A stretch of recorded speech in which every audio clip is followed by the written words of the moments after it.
Good evening. This is Rudy Giuliani, and this is America's Mayor Live from Manchester, New Hampshire. Live free or die. A great deal of debate is going on about the agreement, the 14-point agreement that we went over with you first as a draft, the other night in great detail, and then last night as a final product in great detail. The changes are not that great, and the issues are still pretty much the same. The draft does not deal with two of the things very important to the United States right now. What they say is that's what's going to be negotiated in the 60-day period. And presumably, if the deal doesn't meet our satisfaction, then there is no deal. So this is an agreement to perform. And depending on how you perform, the deal gets effectuated or it doesn't. There are some small steps that are being taken before that also involve quid pro quos. Those are ones that I would say the critics point out favor Iran. And when I say the critics, I mean the Democrats, the Republicans who are sour on the president, China. So if you see where China is, you can get an idea of where the Democrats are. So I went and looked at the Chinese newspapers today to see what they're saying about the agreement. This is from the China Morning News. Hormuz, at present, it appears that the United States has made more concessions, largely because Washington is more desperate to disentangle itself from the war. That's the China Arab Research Institute in Ningxia University. It does go on to say, the newspaper, not the experts, that any final agreement would require the U.S. to lift United Nations and unilateral sanctions on an agreed-upon schedule. It does point out that, of course, is under the control of the United States. So the real conclusion on this agreement, after spending a lot of time with it, is this depends on how well managed it is going to be by the Trump administration. If it's managed according to its intent, it'll be a remarkable change in the Middle East without a major war more destructive than already has taken place. The chances that it will work, nobody really knows that.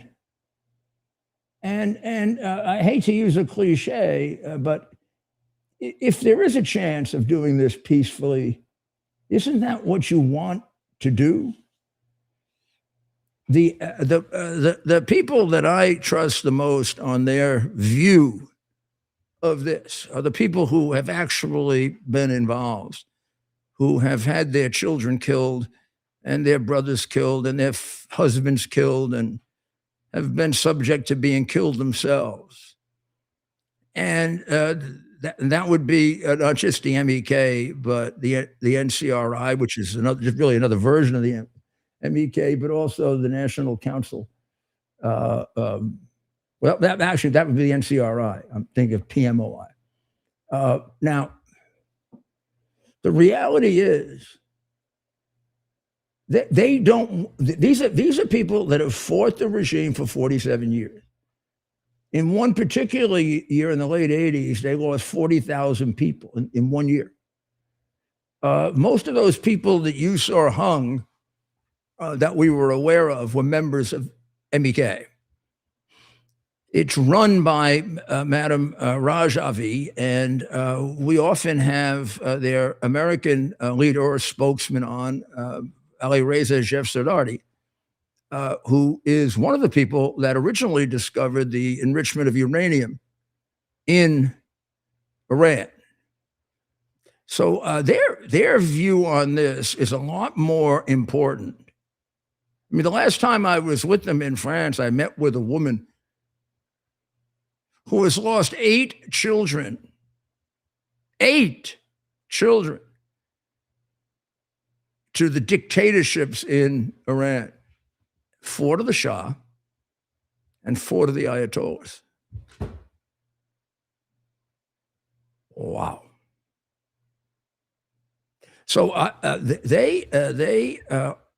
their take on this, which you will hear because a little later we'll interview Ali Reza, but he had an opportunity to in an interview. I think it was with the Philadelphia Inquirer. It may have been with the Washington Post.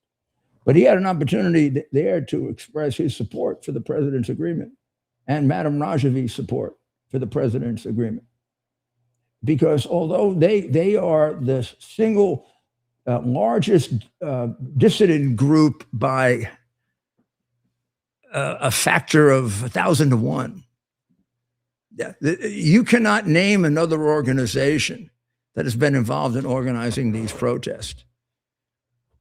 There are some that work with them, but they just don't have the.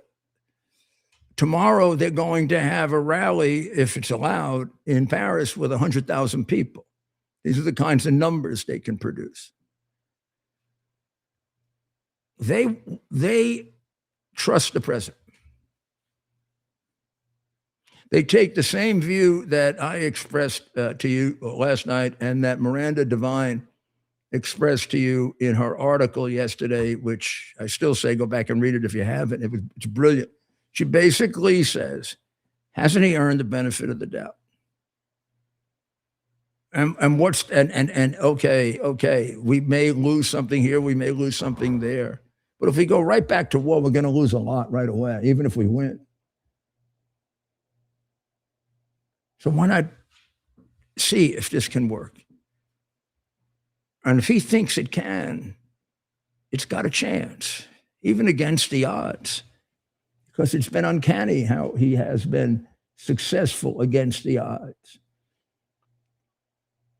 So even the Chinese newspapers who take it apart are too intellectually, I can't say honest, maybe, to have to come to the conclusion that no matter what they said about how horrible it is for the Americans or possibly for the Iranians, right? But the real test will come in the 60-day negotiating period when Washington and Tehran must hammer out critical details, and one will have to give in to the other. And then we will find out who won this agreement and who lost it. Did America transform Iran, or is Iran still the regime of terror that it has been for 47 years? The agreement makes it possible for us to do it. The agreement also, if it's not rigidly enforced, makes it possible for Iran to pull the wool over our eyes. And the only way we're going to find out is by going ahead with the agreement. And all of this comes down to, do you trust them or don't you? It looks like the Iranian dissidents trust them. They also would like to avoid, because although they say they're willing to die to free Iran, honestly, they'd rather not. So would you. So maybe this is a good time. How long is Ali Reza's interview? We interviewed him earlier because tomorrow at what time? 2:00 their time, Ted? No, about 2:00 their time, they're going to have a rally in Paris, which is up in the air right now because the French government is afraid to let them have the rally. Now, given the position of Madame Rajavi, that she's in favor of this agreement, I think they should be allowed to have the rally no matter what, but I don't understand why this is such a big deal. Oh, and you should know that the president tweeted out the article, or he put on Truth the article in which Alireza Shefsadari basically expressed the MEK support for the agreement. Isn't that correct? Yes. Yeah. So the president is aware of the fact that this organization is one of those that's on his side. So we'll play the interview? Yeah, let's play the interview with I pretty much tell us history in it, so might as well not repeat it again. Go ahead.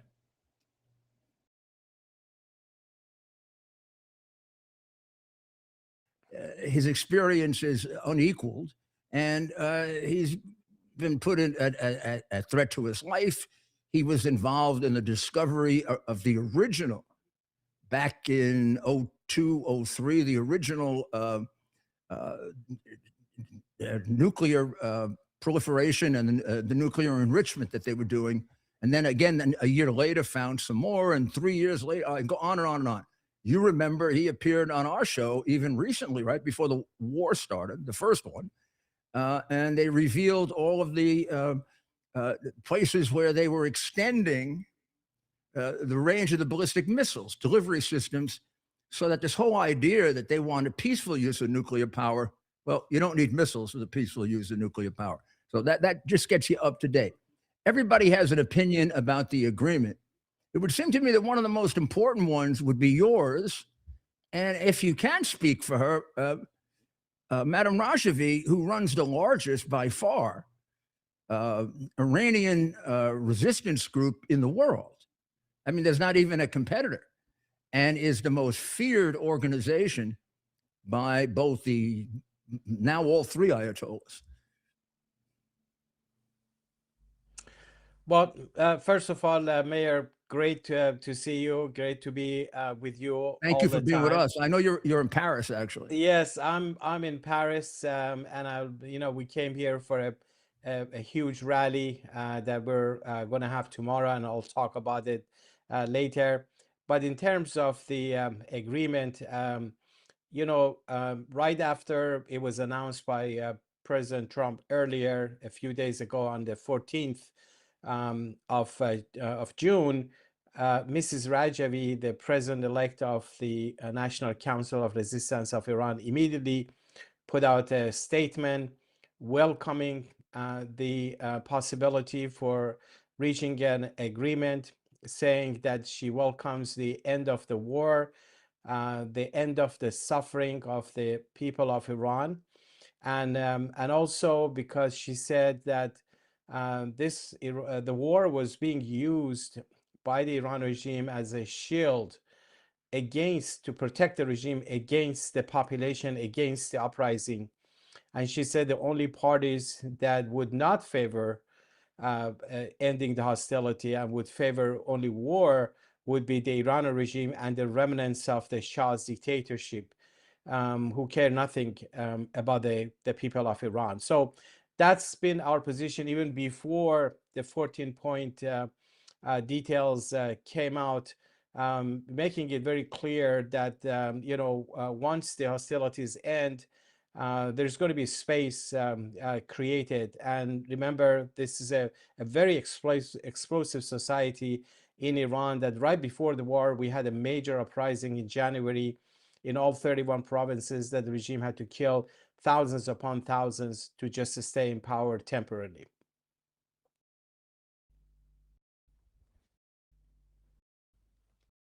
What is the feeling of, as best you can tell, and you can tell better than anybody else, because we get so many distorted reports based on the person's point of view, right? Trying to attack Trump, trying to attack the dissidents, trying just to attack. Are the Iranian people still confident in President Trump, or have they lost confidence in him? It seems to me he's made great breakthroughs, and he's set out a path that gives them the most hope that they've had ever. But, I don't know how that's translated itself in Iran. Well, you certainly have to take polls about all of those details. But one thing I can tell you about the sentiment of the population, The people of Iran have entirely rejected the regime since day one. We had, demonstrations after demonstrations, uprisings, and all of that. Second, they want change. They want to bring about change on their own.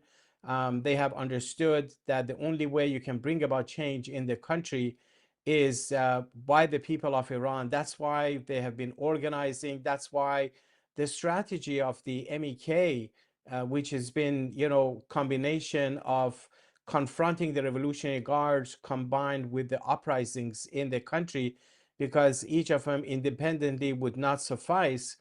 That's the strategy that is gaining momentum, and a lot of the people that the regime started to execute starting in March were those who were arrested while they were confronting the Revolutionary Guard. So the regime knows what's the winning strategy and knows where the main threat is. That's where they want to focus on. And of course, the people of Iran, definitely they don't like the regime. They want the regime gone. But they don't want the outside world to give concessions to the Iranian regime. But also they don't want war, because war is not an ultimate solution, as you said earlier. That's why I think if people would be receptive to the idea that you're going to have an end to the war and the hostilities, there will be less suffering of the people, and then create space for the people to continue and engage the regime in confronting them, because once the war was going on, everything was on freeze, and it's going to be out of the freeze. Can we say with some degree of authority that the largest group and even the overall group, the National Council, meaning the MEK and all of the groups that work with MEK, which constitute the single largest group of dissidents by incredible percentage, can we say that they are that they believe this is a workable agreement that can help them? It certainly can be a workable agreement, depending on how to proceed. One thing we It know all when does. right, It all does. Remember, it's an agreement. It's a strange agreement. It's an agreement based on milestones. If you do this, you get that. If you do this, you get that. If you do this, you get that. And if you don't, then we may have to go back to hostilities. And that, I think, will be determined pretty quickly. And one thing, Mayor, we always ask for and look for is that if anyone can force the regime to abandon their nuclear weapons program, we are for it. Because, this regime relies on three pillars to stay in power. First is repression inside the country. Second, it's their nuclear weapons program combined with their missile program and drone program. And third is the export of what they call revolution, all these proxies that they have. These three pillars, if you are able to put a dent or eliminate any of those capabilities of the regime, that would be crucial for change in Iran. That's why we always welcome, if there is anybody in the world can put an end to the nuclear weapons program, force them to abandon their nuclear weapons program, perfect. We are for it.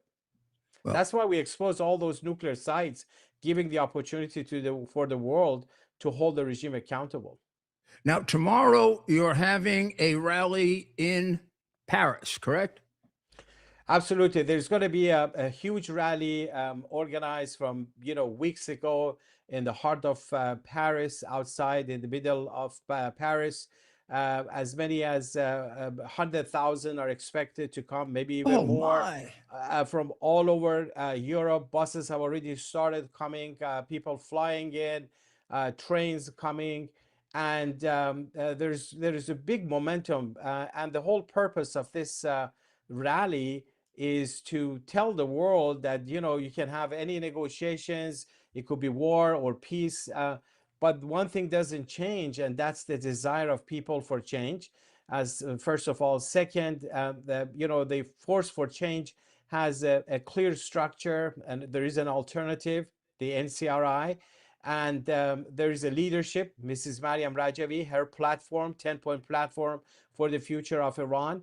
And she has introduced a provisional government. There's a process well-defined for change. So everything has been worked out. All the elements are there. The whole purpose is to get the attention of the world to see this reality of Iran, because what the regime wants you to think is that, okay, Iran equals the regime, and you only deal with the Iranian regime, whereas in reality, it's exactly the opposite. Right. Iran is represented by its people, as we saw during the protests. Well, good luck with the rally. Maybe we can try to pick up some of it. We'll talk to you later. So people in America can get to see it and put it on over the weekend. Now, it'll be, I assume, at around noon or 1 your time? It starts, it's supposed to start at 2 p.m. 2 our o'clock time, which is Paris right, time. exactly, yes, which is 8 o'clock U.S. time. Now, the Iran regime, as soon as they realized things are moving smoothly forward with the rally, they started building pressure on the French government. And just today, the French government announced that they're going to ban this rally because, and this all over the media now, and Figaro, Le Monde, the major papers, Reuters, everyone, because they said that there is too much international tension. Meaning, I think if you translate that, that means pressure coming from Tehran. And we said, this is absolutely unacceptable. We went, the organizers went to the court today and appeared before the judge. The judge is going to issue the ruling tomorrow morning, just hours before the rally starts. That's a big obstacle that they try to create, leading to the cancellation of all the equipment, facilities, a stage, and all of that. But one thing they can't change is the resolve of those people who were determined to come and have the rally. So we'll see how things will Well, that's going to out. be really, well, we'll be in touch with you. That's going to be really interesting to see what happens. I predict you'll have the rally. Yes, I hope so. I hope the judge will end up, on our side. We had the same experience about 2 years ago, and the last minute the courts ruled in our favor. But of course, things are a lot tenser now than before. Sure. It's a fight, and we are confident that we'll win it. Thank you very much, Ali Reza, and good luck, and be safe, huh? And give all my colleagues and friends my best regards. Tell them we're working hard for them. Okay. Always a pleasure. We're doing what we can for the noble goal of liberty and peace and freedom for these people who have been so badly treated by this government. And it's good to see that Madam Rajavi is supporting the steps that are being taken by President Trump. So we'll take a short break and we'll be right back. U.S. Army Major Scott Smiley paid a high price serving our nation. Scott was leading his platoon in Iraq when a blast sent shrapnel through his eyes, leaving him blind and temporarily paralyzed. Scott would become the first blind active duty military officer before medically retiring years later. Thanks to friends like you, the Tunnel to Towers Foundation gave Scott and his family a mortgage-free, specially adapted smart home. Show your support for America's heroes now. Donate $11 a month to Tunnel to Towers at T2T.org. Are you ready for some action? I'm ready for action. Get the Elite TV plan only through the portal. 218 channels, and it's only $69.95 a month, Wow. including your free portal. That's cheaper than everyone else. Your favorite sports, movies, news, Wow. even daytime dramas. We're talking about ESPN, OAN, Newsmax, Wow. channels you can't get anymore in certain areas. Compared to the competition, this is a way better deal. Endless selection. Not to mention all the free music channels. There's over 700 premium and classic movies all ready to go. Wow. Plus, they got catch-up TV that allows you to go back and watch what you've missed or want to watch again. Cut your cable in half and get twice as much for free. Way more channels for half the cost. cost. After the first year, the subscription then drops to $57.95 monthly, Wow. where you change or upgrade anytime. Go to QUXNow.com and get yours today. Use promo code RUDY. Act fast. These deals are selling out. Here we are, pretty much at the beginning of the process here at this pristine, I call it a laboratory. It's not like a factory, it's like a hospital. This is the beginning of the process for roasting. Deep grain, very good quality. Most people don't use this quality. We deal with small farmers because they like to know who we're dealing with. They give us the highest quality, all organic, non-GMO. You should know all Arabica beans, no Robusto, all Arabica. They're gonna go into the roaster and it'll get roasted for about 20 minutes or so.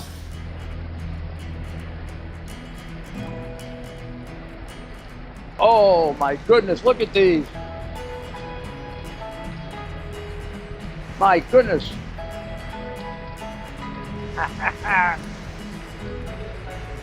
You're going to want to specially order these.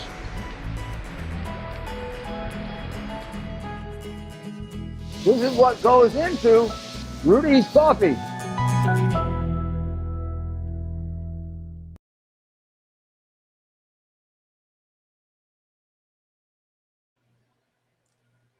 Well, welcome back to America's Mayor Live.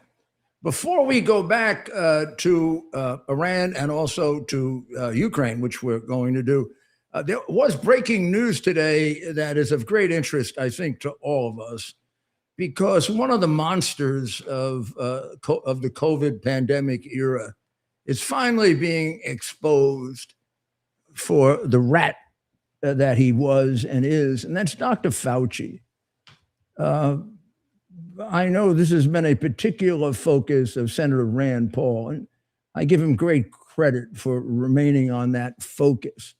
It is also the subject of a superior book by Robert F. Kennedy Jr., which, unlike most books now written, virtually has more footnotes than text, even though it's written in a very readable style. The reason for that is it's just damn true, and trying to go up against an avalanche of media and corporate propaganda. Because Fauci was working, in my view, for the billionaire crooked part of the pharmaceutical industry, the millionaire left-wingers who scratch all kinds of money out of government, and finally had a sympathetic relationship with the Red Chinese government. Today, and I'm gonna kind of give you the really solid piece of evidence of the last part of this squirming rat's view of communism. That he was trolling around in the sewers of the federal government and making millions and millions and millions of dollars, was going to get fired over the things he did, which we'll review at another time. Well, you can read in Kennedy's book about AIDS.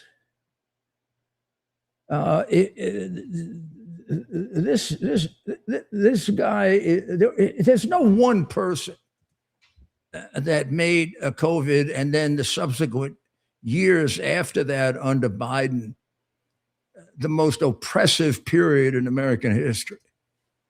But he did. Some of them may have done it out of ideology, Democrat, communist, Islamic extremism. He did it for money. He did it straight out and out. With the crucifix in back of me, I can't say the word. But in any event, Tulsi Gabbard did America a great favor on her exit to assist her husband, for whom we pray for his complete and absolute recovery, Tulsi. I don't know the ins and outs of what happened with the administration. I've had spent enough time in administrations, and I honestly don't get too much into that anymore. I saw it in Trump 1. I saw it to some extent from the outside in Bush 1 and 2, and I saw it in Reagan from the inside. And I do have a feeling that you were the victim of it and not what some people portray. But in any event, what you did here is fabulous. Releasing these files on the rat gives the material now to the scholars and everyone else, and maybe even to the prosecutors, that this guy should spend a good deal of the rest of his life in federal prison, where he'll be very comfortable with fellow rats. Now, what did he do? First of all, Obama had done away with this dangerous viral research when he found out about it, because he did a cost-benefit analysis, or his health people did a cost-benefit analysis and realized viruses are very, very hard to cure. Viruses are very, very hard to immunize people against. Bacteria is different. And most cases, you fail to immunize people against viruses. So these were projects to develop extraordinarily complex new viruses that had no cure, no vaccine. And then they would develop the vaccine or the cure, they meaning the millionaires and billionaires and wannabe millionaires and billionaires that the rat put together. And they would do these very, very dangerous experiments. When Obama found out about it, he banned them in the United States, threw them out, and said no federal research money for them. Despite that, Fauci, through friends of his, laundered substantial amounts of money to them. And it so happens that when the whole thing blew up, one of those projects was COVID-19. One of those projects was the Wuhan Institute of Virology in Wuhan, China. And unfortunately for Ratface, that institute had a terrible record. And America shouldn't have been involved in that institute under any set of circumstances, except for the fact that there was a corrupt deal with the people from America who could make millions if they developed the vaccine there to this virus, and with the Chinese Communist government that controlled the Wuhan Institute of Virology, which was run by the Chinese military, and every bit of information was given to the Red Chinese. This place, among other things, was so incompetent and so negligent and spilling out virus all over the place that the United Kingdom quit 2 years before this all happened. He didn't quit because he had millions coming to him from it. Do you have any idea that he got royalties while he was a government official? And he was allowed to give his people royalties? I don't know what that means. It means in some cases he got millions of dollars. How is that not a bribe? Imagine in the Justice Department if I got royalties from the companies I was investigating.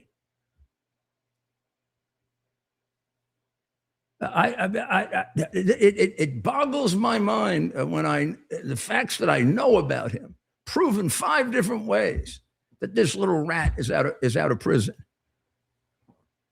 So these documents that she reveals shows that millions of taxpayer dollars was sent indirectly by Fauci and his minions to the Wuhan Institute of Virology to do gain-of-function research on bat coronaviruses. This is why their first excuse was to say it all came from a bat, because there are bats in Wuhan. it was the first lie that alerted me, because I found out from people who are experts on China that no bats exist in Wuhan. And the people in Wuhan would be disgusted at the idea of eating bats. There are bats in China. They're 1,000 miles away. And the reason there were bats in Wuhan is because they were in the laboratory, not because they were being sold to the people. And that the laboratory was, quote, first person to talk about, a piece of shit that there has to be some corrupt arrangement for. Now, what this points out is the tremendous amount of retaliation against people who tried to bring this out, people who tried to suggest other remedies that could ameliorate this virus, if not cure it. People whose jobs were taken away, nurses who were fired, doctors who were fired. What it doesn't do, I don't think, I haven't read it all yet, but we should do, is figure out how many people this guy killed by doing that. I avoided him killing people by getting them the medicines, going to offshore places to get medicines for people that called me because of my relationship with Dr. Zelenko and several of the other doctors who were quite knowledgeable about this scoundrel. And I had the enormous help of Dr. Maria, and it's unfortunate she can't be on the show tonight because she alerted me to this 5 weeks before it happened. And she and I had the great honor and privilege of taking care of the first Chinese communist whistleblower who explained way back in, I think it was March of 2020, that this virus came from that laboratory, no place else. And my conclusion was that it escaped through the well-documented negligence of this laboratory. The woman told Maria that the military runs that laboratory and they did it on purpose. I don't know that that's provable, and I don't know that I completely believe that. What I do believe is provable. It escaped from the laboratory. It started to infect Wuhan and lots of China. Xi Jinping, who is a pathological murderer, said to himself, if we're going to lose a lot of people in China, this is going to hurt us in our ability to take over from America by 2048 or 49, whichever date he's given. So I'm going to send our Chinese people all over the Western world and give them the damn virus. And all of a sudden, you had a disproportionate number of people in December of 2020 and January of 2021 and February and March, traveling all over the world. Italy, United States. Italy had a tremendous number of losses as a result of that. President Trump barred them from coming into the United States before anyone else did. And he was accused of being a xenophobe by Biden and Pelosi and others who are always on the side of communist China. Now, I don't know if they did that because they disagree with Trump on everything or because of their affinity for the Chinese communists. But I can tell you, Fauci has got a real problem with Chinese communism, and I'm gonna tell you the reason. This comes from a very, very established old investigator who can pick these skunks out like you can't imagine. And it usually happens when they're not thinking carefully.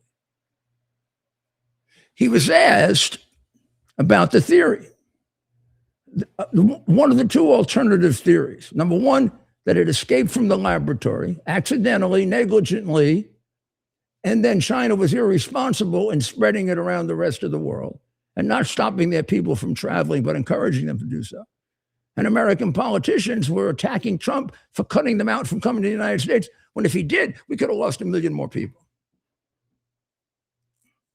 Or did he think that this was done by the Chinese military that after all, we finally find out, really run the Wuhan Institute of Virology, to which Fauci secretly, against the wishes of Obama, gave them millions and millions and millions of dollars through a guy who is a surreptitious business partner of his. His answer was on the idea that the Chinese would let it spread all over China. Well, the Chinese would not want to see their own people die. That doesn't make any sense.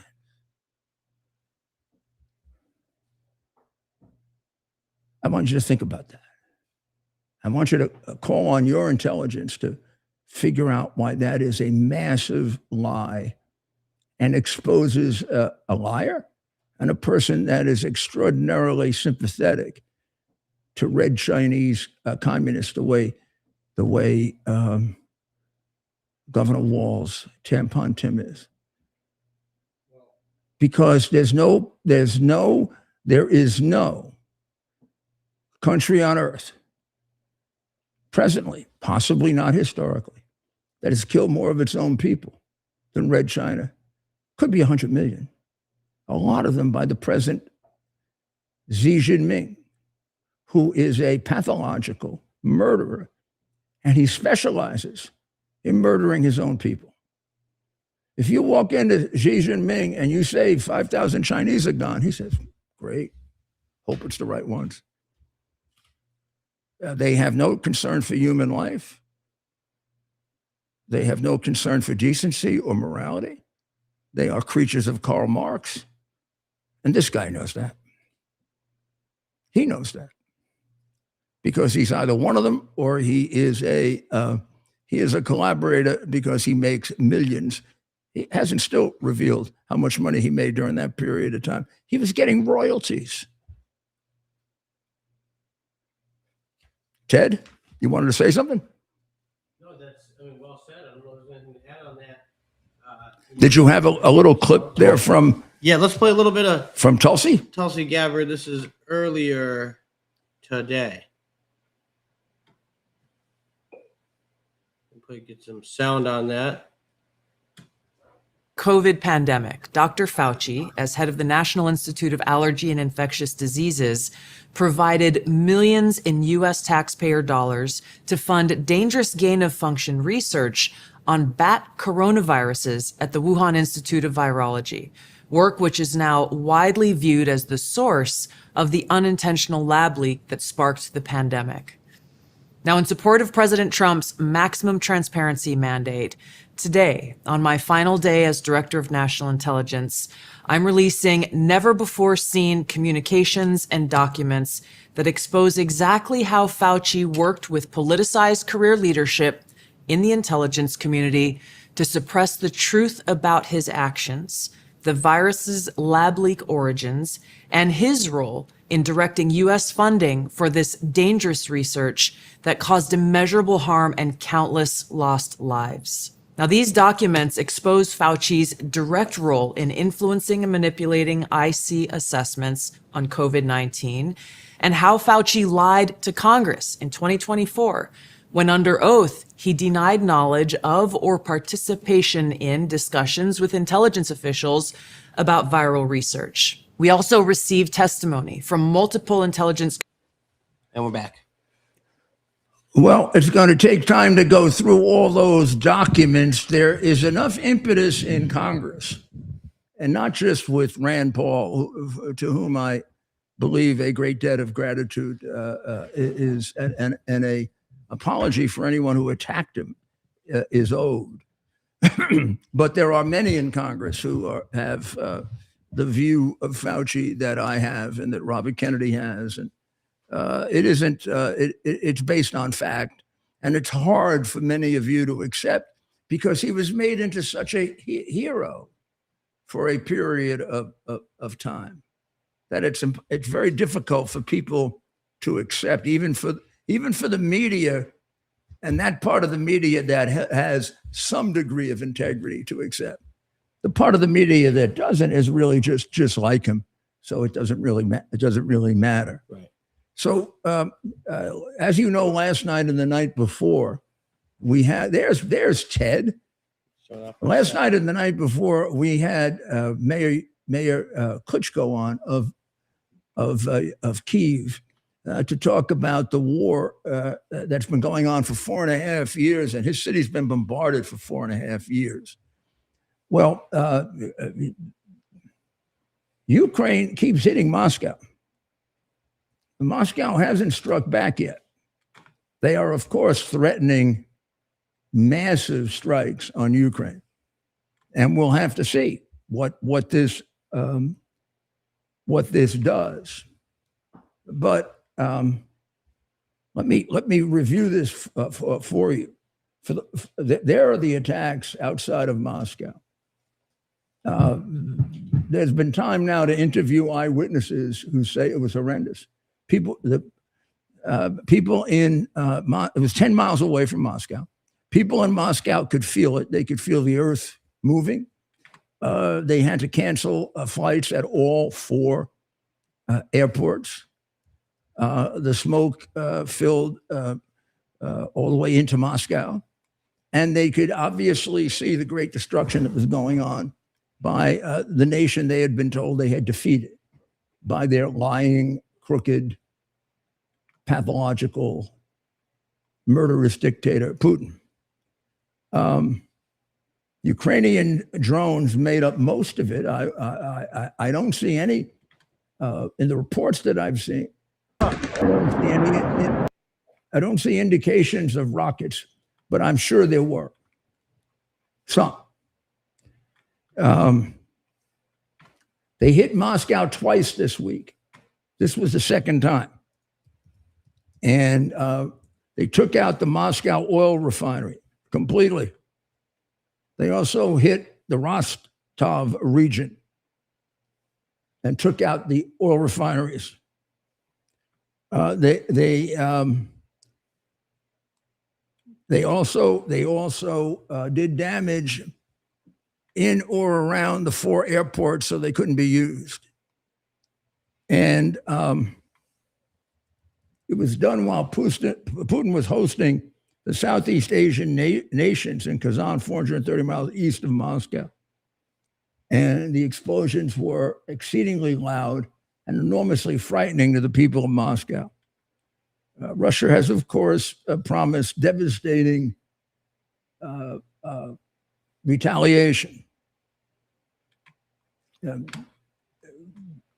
Zelensky has said that the attack was in response to Russia's deadly strike on a 1,000-year-old monastery in Kiev that killed at least 10 people, including 3 children, as well as a cathedral in Odessa, and killing about 11 other people, civilians, throughout the rest of Ukraine earlier in the week.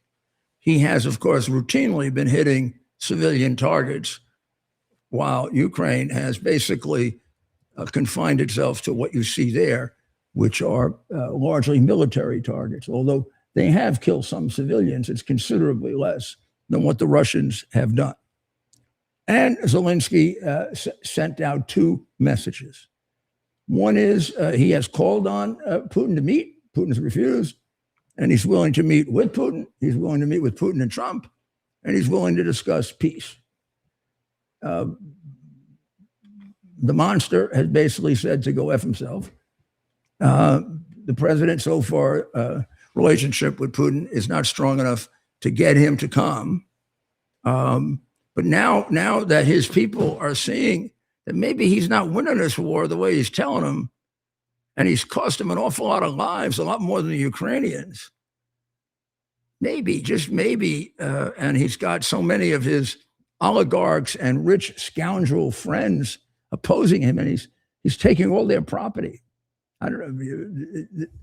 This has got to develop some kind of a counter to him within the regime, which I'm not sure we understand the way we used to. Zelensky said if he retaliates and he burns Ukraine, they will do exactly the same thing to Moscow that Russia does to Ukraine. If they destroy Ukraine, they will destroy Moscow. Can you blame him? Wouldn't you do the same thing if you were dealing with a monster like this? And I think they did a pretty good job of showing that if you move those about 10 miles closer to me, if you move those about 10 miles closer to me, you'd be hitting the cathedrals in Russia. And the big things that Trump once said, they make good, tell Putin they make good targets. Those big bubbles in the air. As far as I can tell, the president hasn't made a comment on this except to say they should negotiate. So we'll see where that goes. I'm expecting a Russian retaliation of some kind. This is the boldest strike that Ukraine has made on them. This is the boldest strike on Russia since the Nazis. I'm going to have to go back and check if the Nazis actually even got that close to Moscow.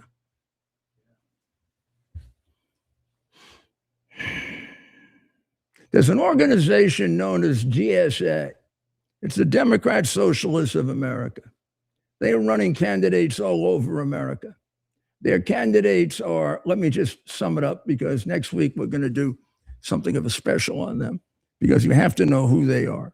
Their candidates are anti-Israel, anti-almost all the values of the United States, pro-communist, pro-socialist, anti-police. I don't know, they're constantly making comment. And what's his name? The pervert up in Maine, right? Who likes to sext people, a serial sexter. He had a comment come out today about the police being, what did he call them? I mean, this is on top of about 50 others about hating Jews and hating Trump and hating the people who won the medals in the military, wanting to go to war because he wanted to kill people, lying about his Nazi tattoo, which he had for 10 years and said he didn't know it was a Nazi tattoo, except all his girlfriends knew. And they wouldn't have known unless he told them. And they didn't reveal, they revealed this way back then in contemporaneous documents, not now, to get him.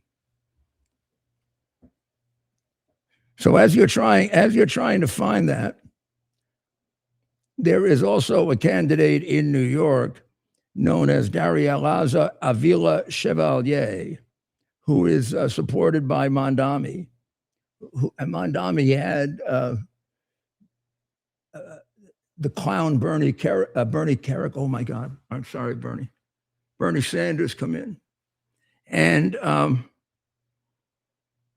they all supported Darialaza Avila Chevalier, who is giving quite a contest to Adriano Espaillat, who's pretty damn left-wing himself. I think he was a defund the police guy. He is leading a bit.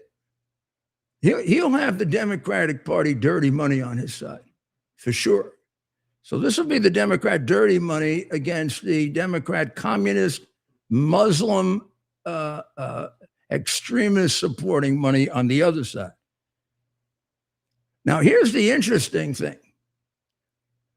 The Mondami people, the DSA people, the anti-American communist socialist types and pro-Muslim extremists are not favored by minorities.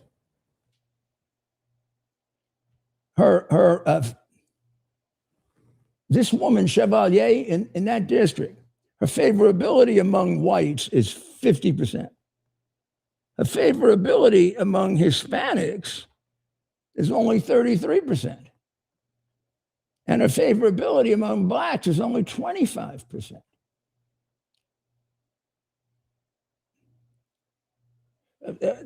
Most of the people who are Hispanic and Black, whether they're upper middle class, or still poor, really would not like to see all the prisoners come out and live with them. Nor do they want to abolish the police or defund them. Many of them are policemen. So they don't want to do away with prison. Now, 70% actually disagree with it, that the police should be eliminated or defunded. 65% disagree with it, that prisoners should be let out. And something like 72% of them disagree with her about schools and think there should be scholarships for schools, and there should be freedom of choice, and that the whole monopoly of the teachers union should be broken up. They want to expand it. So I don't know. Maybe this is there is the halfwit, and where do they come from? I mean, these ideas are well, among other things, they betray a no education, no analytical ability. I mean, it would be hard to even talk to a person like that because they wouldn't understand you. They're so stupid. The Supreme Court said it was okay if you're a marijuana user to buy a gun, but they didn't go any further than that and say, well, if you're a marijuana user, but what about other drugs? Marijuana is now less of a dangerous drug than heroin and cocaine and fentanyl, and so they didn't address themselves to that. Gun rights people are very much in favor of this. I'm a gun rights person, but I'm also a law and order person, and also a sensible person. I don't think people who use drugs should have guns. Sorry. Now, marijuana. Maybe 20 years ago, I would have agreed with them on marijuana.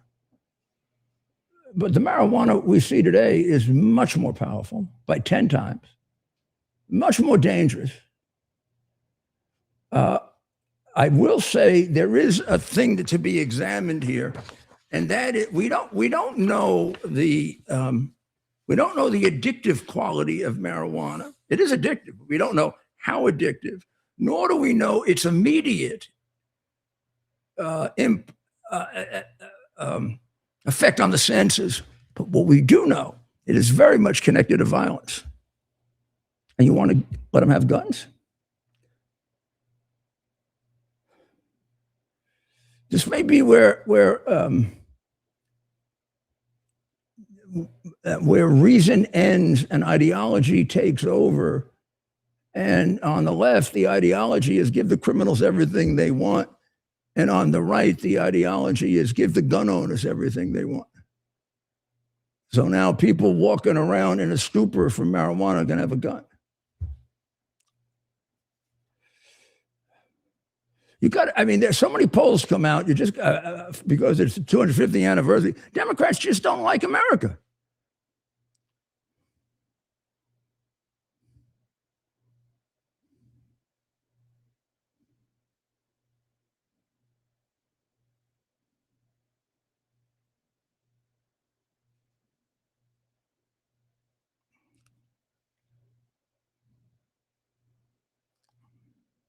The most bullish people on America, believe it or not, are legal immigrants.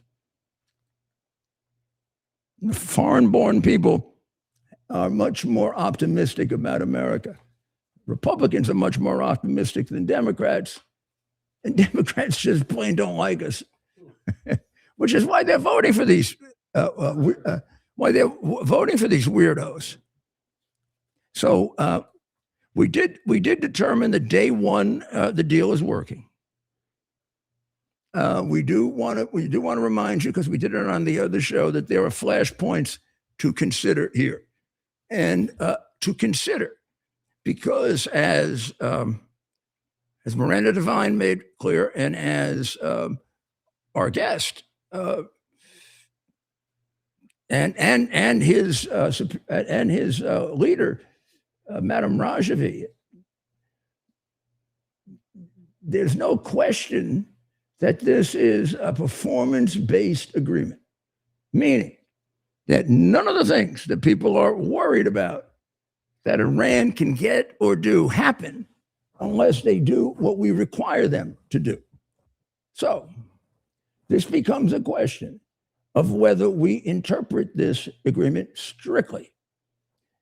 We run into the terrible example of Biden, where the agreement was much more filled with holes than this one. But even saying that, they just ignored it completely. They let Iran do anything they wanted, and then even gave them cash in the millions and hundreds of millions. So it's going to be a different experience. That doesn't mean there aren't flashpoints to watch out for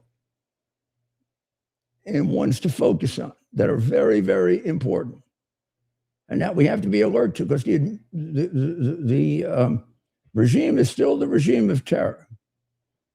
And it's got to be dealt with where not just, trust, but verify. Don't trust and verify. Verify from the point of view of they're probably lying to you, because they are probably lying to you. And have themselves separated into good guys and bad guys to fool you.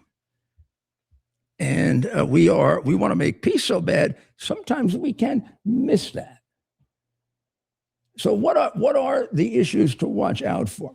Issue number one, which has gotten a one-day resolution, is Lebanon. So Lebanon is included in the agreement, and its territorial integrity and sovereignty is guaranteed, and there is to be no war in Lebanon, except Hezbollah and Israel haven't signed the agreement. So for the last day and a half, they've been killing each other. Somewhere around today, during the morning hours, maybe mid-afternoon, they entered a ceasefire. And it's ongoing now for half a day. So the agreement has lasted between us and Iran for almost 2 days, and for half a day with regard to the Lebanon part of it, which is the part that has the real opportunity to blow up the whole damn thing, right? I don't know how in control Hezbollah is. After all, it's not Lebanon. Lebanon has become a virtual ally of Israel.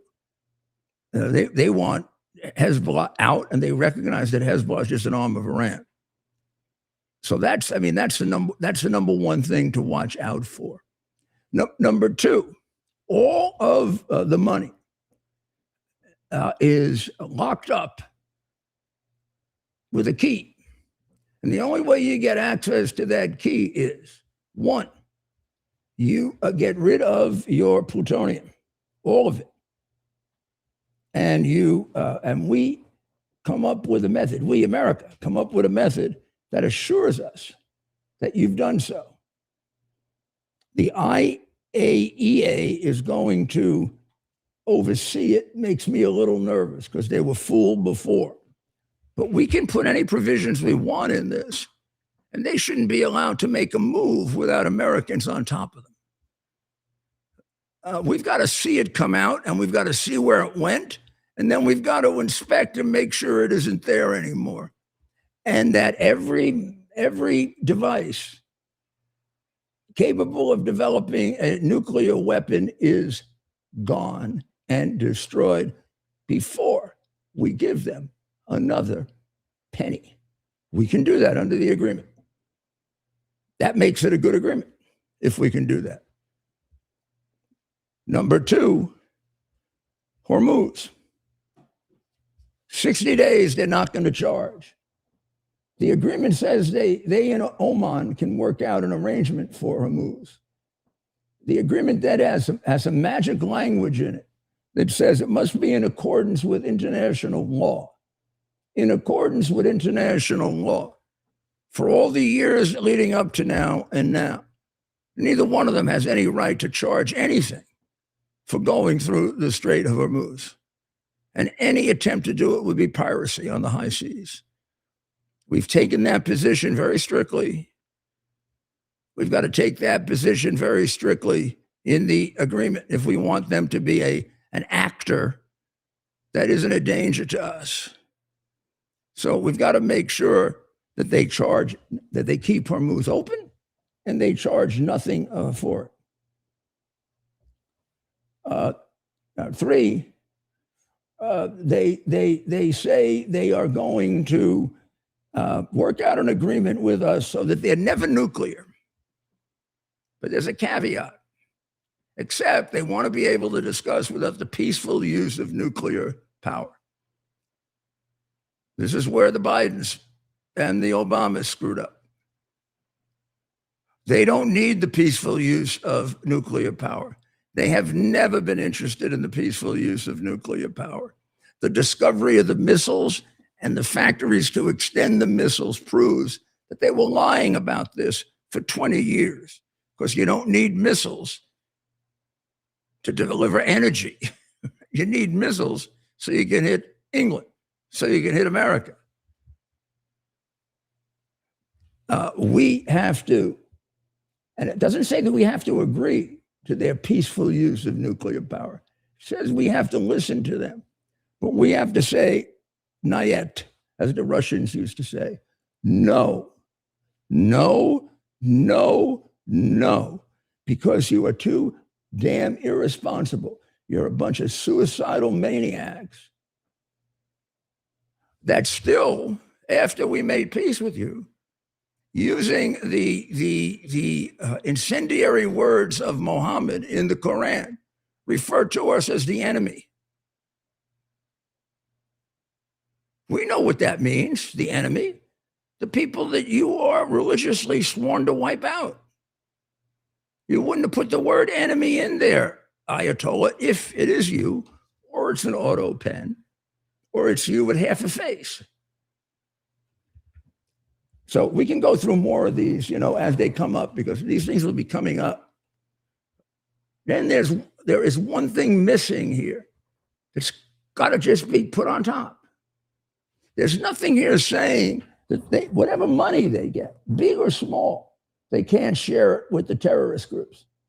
Remember now, for the last 47 years, one of the plagues for the world is that Iran is the biggest state sponsor of terrorism.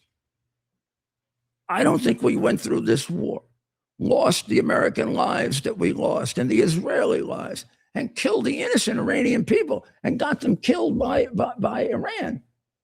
And we're going to let them still fund Hezbollah and Hamas and Houthis who want to kill us? We're going to let them continue to chant death to America and then have proxy groups they can fund? This agreement had to have something in here saying that if they want to get all this money back, and they can't be funding terrorists. It also says we can't interfere with their internal affairs.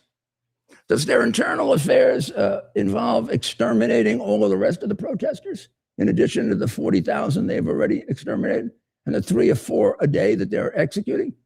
Or the singer that they just flogged 70 times because she didn't wear a hijab? But particularly, does it include all the protesters that we told we have your back? Are they all going to get murdered? And is it a violation of the agreement because it says we can't get involved in the internal affairs of Iran, that we violate the ceasefire if we get involved? That's the young lady who was flogged 72 times, and so were 8 of her members. She's very lucky she's not dead. She probably will eventually be dead, unless we remember something we forgot and put it in. Not impossible to do that. All great negotiators do that. The greatest I knew, in addition to Donald Trump, was George Steinbrenner, and he always came up with his toughest provision at the end. He would say, "Oh, gee, I forgot. That's right. You can't give any money to the terrorists, or I'm going to put a bomb on your head." Okay, that's enough. I think you get the point. Right. I think you get the point. The president has been given by federal regulators and okay for a number of data centers that are going to be built. This is very important. I really wanted to get the time and haven't this week to kind of get you ready for their demonizing of data centers. They're trying to do with data centers what they did with green gases and all this other crap. We need data centers if we want to grow because we need more energy. And they can be done sensibly, and they can be done without any harm to anyone. Just like nuclear power could have been done 40 years ago that way, the way it was done in France. And the left talked you out of it so they could make a fortune off you by making you suckers over climate change. So, big weekend coming up. Take a look at what happens in France. Let's see if MEK gets a chance to have their protest. They're the largest. They're the largest protest group in Iran, and we'll see if Iran thinks it has been able to cut off internal protest, particularly with that provision, which was put there for that reason, that you can't interfere with their internal affairs. Even when they killed 40,000 people that are protesting for freedom, we can't interfere, like send them money or send them help. We have to send them troops. Who would have told Ronald Reagan you can't interfere in the internal affairs of Poland when he supported Lech Walesa? He didn't send troops, but he supported them. So let's see. Let's watch this very closely. We'll see what we can pick up for you tomorrow about what's going on in Paris. And I'm going to be on Bannon's show tomorrow talking about something I didn't get a chance to talk about today, which is the fact that the case against me in Arizona was finally dismissed. Me and Boris Epstein and Christina Bobb and Professor Eastman and a whole bunch of other innocent people. Now the question is, how are they going to make us whole for all the damage they did to us? And they sure are. So pray for the people of Israel. Pray for the people of Ukraine. Please pray for the people of Iran. Pray for us. Pray for our president. Keep him healthy and strong. Keep that strong common sense. We need him. And remember, this is the weekend. Go to church. This is the time that you worship God. That's what going to church is about. It's not about asking for all your little favors. You can do that. God says, ask and you'll be given to you. But what God is more likely to give it to you if you worship him and adore him. It's the first commandment, right? So, love God, love your children, love America, which we're going to spend a lot of time talking about next week, the history of America, the great history of America, a place where your rights come from God, who you can thank for that too. So we'll see you next week. Congratulations to the American team. Who knows? Just maybe, like the Knicks, huh? God bless America. It's our purpose to bring to bear the principle of common sense and rational discussion to the issues of our day. America was created at a time of great turmoil, tremendous disagreements, anger, hatred. There was a book written in 1776 that guided much of the discipline of thinking that brought to us the discovery of our freedoms, of our God-given freedoms. It was Thomas Paine's Common Sense, written in 1776, one of the first American bestsellers, in which Thomas Paine explained, by rational principles, the reason why these small colonies felt the necessity to separate from the Kingdom of Great Britain and the King of England. He explained their inherent desire for liberty, for freedom, freedom of religion, freedom of speech, the ability to select the people who govern them. And he explained it in ways that were understandable to all the people, not just the elite. Because the desire for freedom is universal. The desire for freedom adheres in the human mind, and it is part of the human soul. This is exactly the time we should consult our history. Look at what we've done in the past and see if we can't use it to help us now. We understand that our founders created the greatest country in the history of the world, the greatest democracy, the freest country, a country that has taken more people out of poverty than any country ever. All of us are so fortunate to be Americans. But a great deal of the reason for America's constant ability to self-improve is because we're able to reason, we're able to talk, we're able to analyze. We are able to apply our God-given common